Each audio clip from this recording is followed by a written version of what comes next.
Olá, amados, estamos retomando os estudos de Gênesis, capítulo número 16, e eu já convido vocês, agora mesmo para pegarem a palavra, pegarem a sua Bíblia e abrirem em Gênesis, capítulo 16. E nós estaremos dando uma olhadinha naquilo que numa tentativa, vamos assim dizer, em que Abraão tenta ajudar Deus a resolver o problema de Deus. E qualquer semelhança não é mera coincidência com as nossas vidas, porque lamentavelmente nós muitas e muitas vezes estamos aí tentando ajudar Deus para resolver o problema que é dele. E hoje nós vamos ver que isso traz consequências muito tristes, severas, consequências para uma vida, para uma geração, para uma posteridade, de uma maneira assim bastante pesada. Essa é a experiência, essa é a história que nós vamos dar uma olhadinha hoje. E desde já, coloca teu coração nas mãos dele, do Senhor. Desde agora já. Peça para ele, para que ele fale contigo, para que essas palavras não sejam apenas palavras, mas que elas sejam algo que venha a mexer no interior. A palavra do Senhor, ela é poderosa para nos exortar, nos edificar, nos mostrar com clareza o que Ele quer da gente. Então permita que essa palavra possa entrar em seu coração de tal jeito que Ele venha produzir mudanças, transformações, para que Ele possa realmente fazer algo acontecer em nós. Porque, meu amado, eu e você nós sabemos, não adianta nada a gente ficar lendo a Bíblia, lendo, se isso aqui não é traduzido em uma vivência com o Senhor. Deus, Ele tem prazer em que o justo viva, em que nós vivamos. Ele não tem prazer na morte do ímpio, mas sim Ele deseja que a gente tenha uma comunhão, uma intimidade com Ele. É por isso que nós estamos aqui buscando a palavra. É por isso que nós temos esses momentos de estudo do Gênesis, de Gênesis. É por isso que nós oramos, clamamos, porque é mais do que imperioso que nós nos tornemos íntimos daquele que realmente tem todo o poder nas suas mãos. Meu amado, se você for amigo de Deus, você não precisa mais nada, porque Ele estará contigo em todas as circunstâncias da sua vida, nas boas e nas ruins, não importa. Por isso nós estamos aqui, buscando a presença dEle. Amém? Ora junto comigo, se você puder, feche os teus olhos. Pai querido, muito obrigado, Senhor, porque nós podemos saber que Tu és um Senhor que está além de toda a nossa compreensão, além de todo o nosso entendimento, mas Tu és um Deus que a Tua palavra deixa isso muito clara. Tu és um Deus que vem e nos toca, e nos acolhe, nos levanta, mesmo quando nós caímos, Pai. Muito obrigado por isso, Pai. Obrigado, Pai, porque Tu não nos tratas como a gente mereceria ser tratado, mas Tua graça e Tua misericórdia passam além de toda a compreensão humana. Obrigado por isso, Senhor. Também sabemos que haverá um limite para essa graça e essa misericórdia Tua, Senhor. Meu Pai, não permita que a gente chegue neste limite jamais, mas que a gente possa, que cada um de nós, que nós possamos nos quebrantar diante de Ti, Senhor. Eu clamo e peço em nome de Jesus, repreendo também todo o mal e toda a opressão de engano, toda forma de ataque do mundo das trevas. Sobre este momento, eu repreendo na autoridade do nome do Senhor Jesus e declaro a vitória do Senhor, libertação, a alegria do Senhor, aqui nesse lugar, em nome de Jesus. Amém. Amados, vamos lá então, Gênesis capítulo 16, Vamos dar uma olhadinha nesses versículos e vamos assim lendo e parando, assim meditando de acordo com a necessidade aí, tá bom, gente? Gênesis capítulo 16. Lá diz assim: Sarai, mulher de Abrão, não havia conseguido lhe dar filhos. Tinha, porém, uma serva egípcia chamada Agar. Sarai disse a Abrão: O Senhor me impediu de ter filhos. Vá, deite-se com a minha serva. Talvez por meio dela eu consiga ter uma família. Abrão aceitou a proposta de Sarai. Então Sarai, mulher de Abrão, tomou Agar, a serva egípcia, e a entregou a Abrão como mulher. Isso aconteceu 10 anos depois que Abrão se havia se estabelecido na terra de Canaã.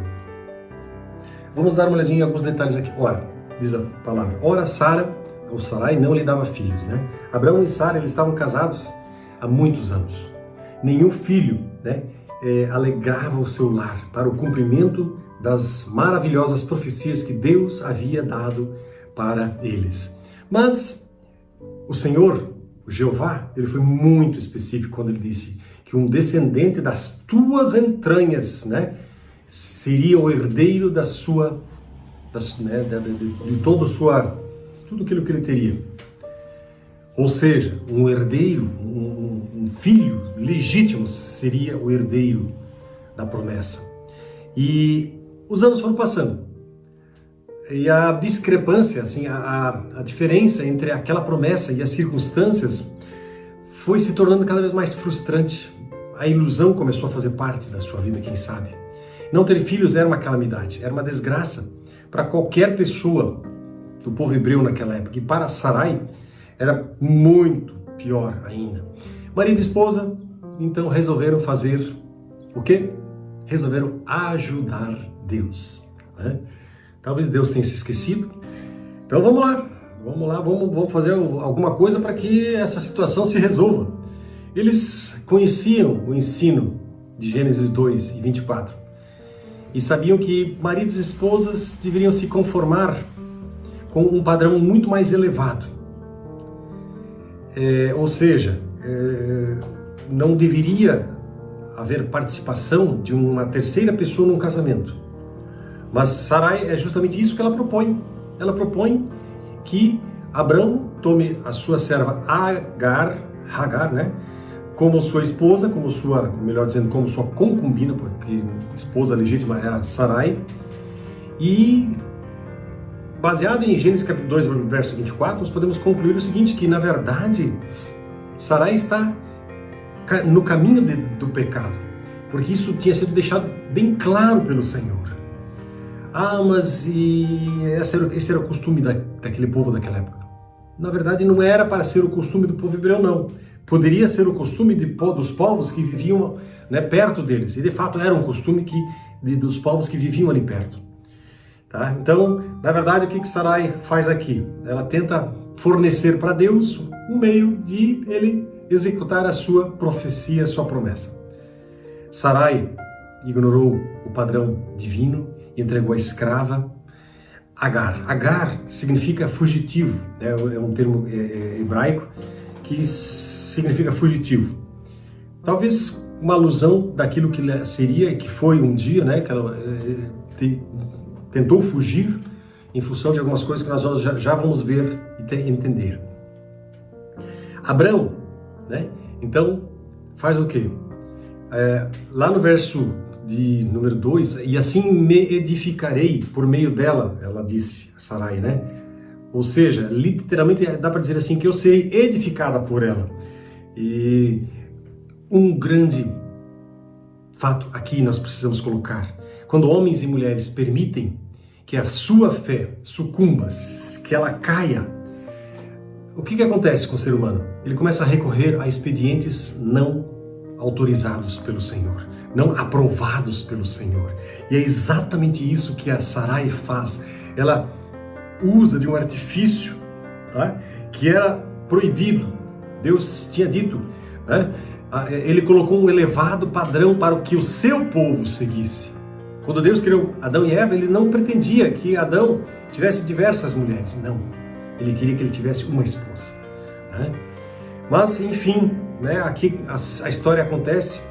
A escrava egípcia foi introduzida, né, na tenda de Abrão para que a família fosse, entre aspas, edificada, né, e trágicas consequências dessa atitude de pecado resultaram em sofrimento, em discórdia, em brigas que nós estamos vendo até os dias de hoje.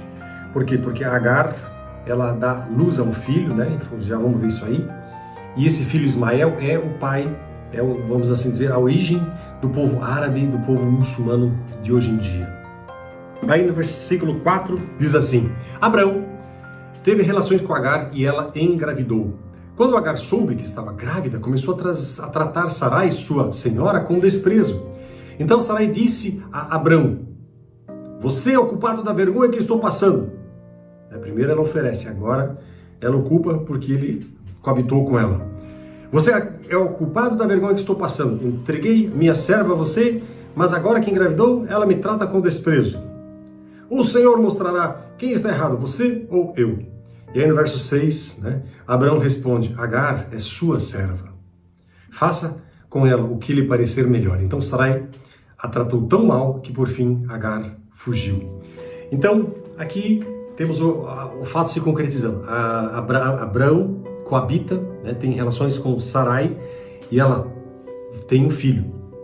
Sarai, na verdade, estava agindo de acordo com os costumes dos outros povos daquela época, do seu tempo. Algumas achados arqueológicos, chamadas placas de Nuzu, mostram que essa prática era muito comum naquela época, em que os reis, os senhores poderosos, eles tinham concubinas e ele poderia edificar a sua casa a partir dos filhos dessas concubinas, caso a oficial, a matriz, vamos assim dizer, não pudesse ter filhos, que é o que acontece aqui. Só que Abrão e Sarai deveriam ter se mantido num padrão muito mais elevado do que os povos à sua volta. Abrão era amigo de Deus, ele tinha uma fé mais rica, ele seguia um código mais puro. Não obstante, o que acontece? Ele aceita a oferenda de Sarai, e aí, infelizmente, nós temos aí a situação acontecendo.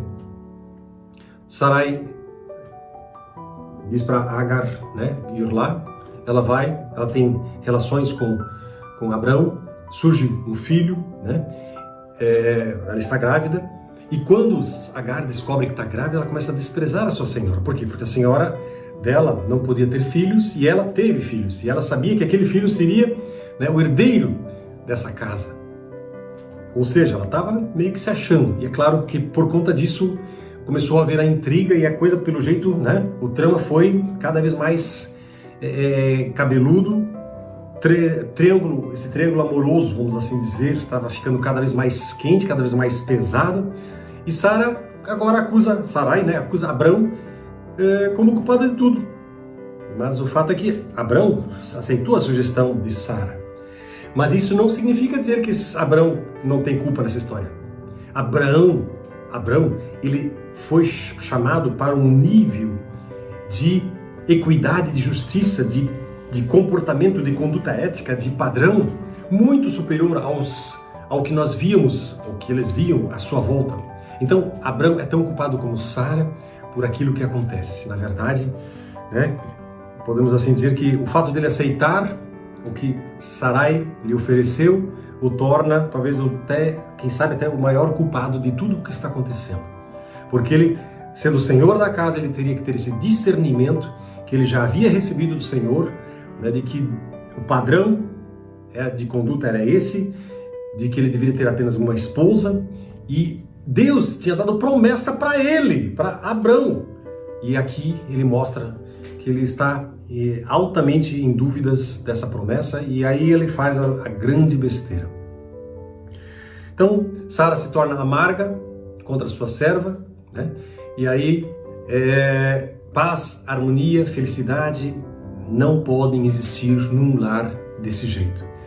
O lar que está pronto para explodir, para se desfazer, e etc e tal.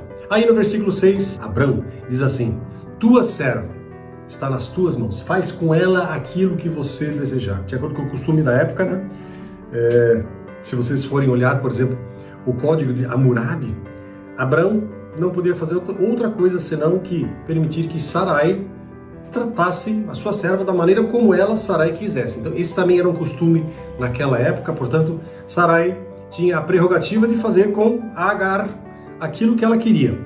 E isso do ponto de vista, inclusive, legal para a época de então. Aí no versículo 6, no finalzinho, ela diz assim que no caso Sarai humilha a sua serva, e a coisa toma contornos tão fortes, tão pesados.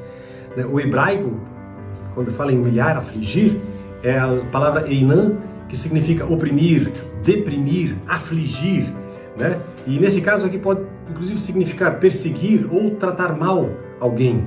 Sarai deve ter perseguido a Agar de tal jeito né, com quem sabe obrigações pesadas, quem sabe com talvez até castigo corporal, porque ela, entre aspas, na época, ela tinha direito de fazer isso. Seja qual for a perseguição que ela sofreu, o fato é que Agar, ela fica tão contrariada, envergonhada, ela fica tão transtornada, embaraçada, que ela resolve fugir da presença da sua senhora, né? Aqui, o que nós vemos no trama? Quem sabe ciúme, apaixonada, amargura, ressentimento, ódio, colocam duas mulheres, uma contra a outra. E Abraão aqui não é de muita ajuda, porque o cara meio que se retira e deixa as duas brigando. As condições foram piorando e, sem dúvida, Sarai a rebaixou para que ela não fosse mais mulher de Abraão. Porque lá no versículo 3, lembram? Ela, Sarai, a torna mulher de Abraão. Ou seja, aqui agora no versículo 9, né, nós temos que a Sarai, de novo, bota ela no seu devido, entre aspas, lugar, né, como sendo realmente uma serva. Vamos dar uma olhadinha nisso aí. Versículo 7. Daí, então, como nós falamos no final do versículo 6, o Sarai a tratou tão mal que, por fim, Agar fugiu, né?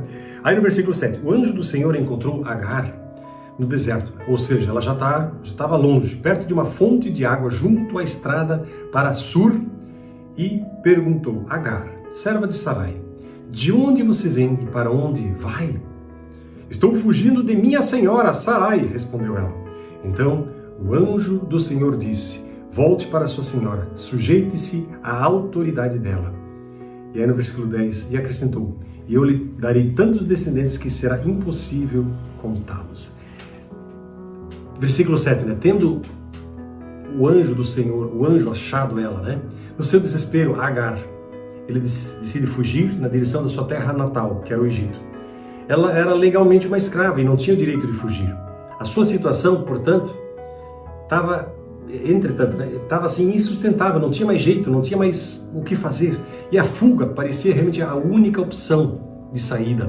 E provavelmente aqui ela achava que melhor era viver lá no Egito, né, onde teria, quem sabe, um pouquinho de paz e descanso, do que viver do jeito como ela estava vivendo. Quando ela chega em Sur é um nome hebraico que significa muro, ela parou antes de atravessar a fronteira. E aqui os egípcios mantinham que o muro, ou uma linha de fortificação para proteger o Egito, né, dos invasores do Oriente. E isso foi, inclusive, devidamente registrado, né, achados arqueológicos, registros egípcios do ano de 2000 a.C. E aí, ali, na quietude do deserto, Agar defronta-se com o anjo do Senhor, que veio orientá-la, dando-lhe esperança e paz de espírito. Essa aqui é a primeira vez em que há uma aparição do anjo do Senhor, né, na terra. Foi um momento de significado fora do comum. Esse anjo não era um ser criado, não. Vamos ver quem era esse anjo. Mas ele era quem? O próprio Jeová, a segunda pessoa da Trindade, segundo alguns. E ali, essa segunda pessoa estaria se manifestando, seria o filho, no caso, né? Manifestando-se para Agar. Existem diversos lugares na Bíblia em que também o anjo, entre aspas, do Senhor aparece como uma teofania.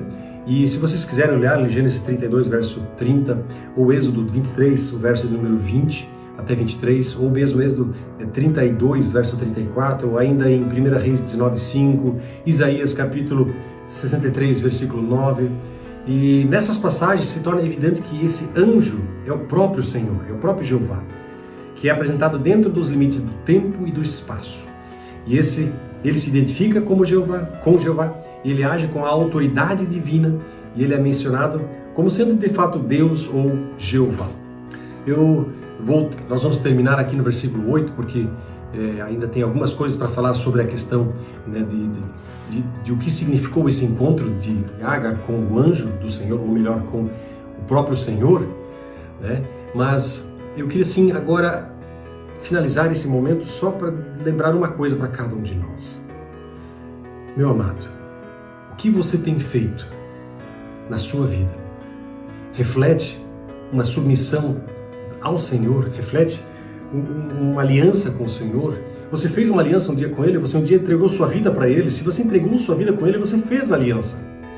E na aliança que nós fazemos com Deus, nós deixamos muito claro que Ele se torna Senhor da nossa vida. Quando alguém é Senhor da nossa vida, nós entregamos o senhorio que nós achávamos que tínhamos para aquele que se torna o Senhor.